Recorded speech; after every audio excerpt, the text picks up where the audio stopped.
Welcome back to On My Bookshelf, and in this episode I'm going to be looking at Kelp by Mark Littlejohn and published by Kozu Books.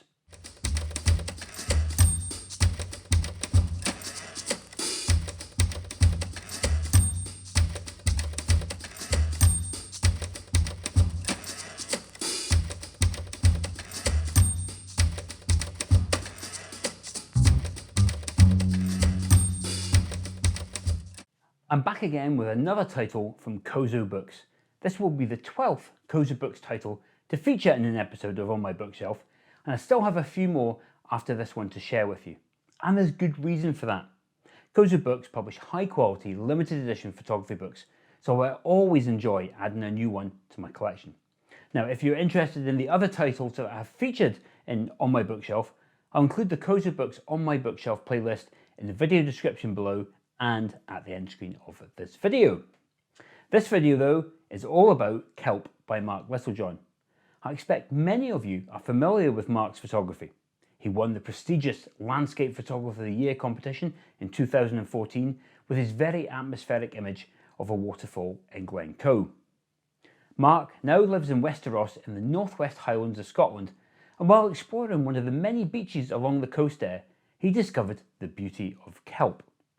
So taken with this type of seaweed, which grows so well in the nutrient-rich waters of Scotland, that he undertook a somewhat accidental project to capture the curves and colour of the kelp. Eventually, this collection of photographs has been brought together in this book. So let's talk about the book. It's a beautifully produced hardcover book measuring 300mm by 240mm. There are 88 pages printed on Fedrigoni's Symbol Free Life Saturn 170 GSM paper, and the book is also FSC certified and printed using 100% renewable energy. The book starts with an introduction from Mark himself, which opens with a rather poetic paragraph about the whiskey that is sitting on his table as he writes the text for the book.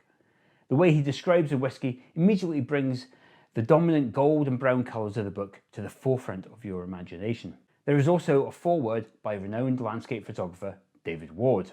The book then flows straight into Mark's beautiful collection of kelp photographs.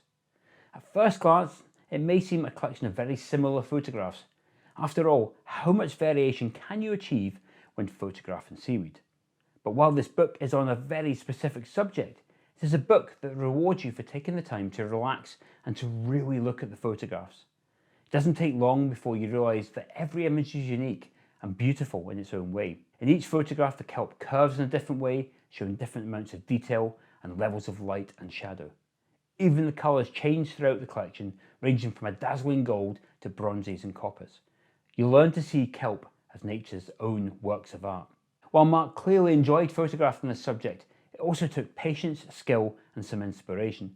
And you can learn more about Mark's journey to creating this collection of photographs in the pages of text that occasionally interlace the photographs. As much as you buy a book like this for the photographs, the journey that Mark talks about becomes just as important as the photographs. So, is this a book for your bookshelf? Well, when I first got this book and I looked through it, I could see the photographs were outstanding and beautifully executed, but a whole book just on kelp? However, once I slowed down and took the time to really look through the book, I could only see the beauty and variation in the type that only nature can provide.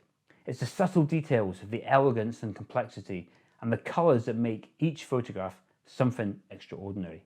This is a book for those who appreciate nature and who like to savour the experience of a photography book. I might not be a whiskey drinker like Mark, but this will be a book I will enjoy again as I sit in my favourite chair with my favourite glass of wine.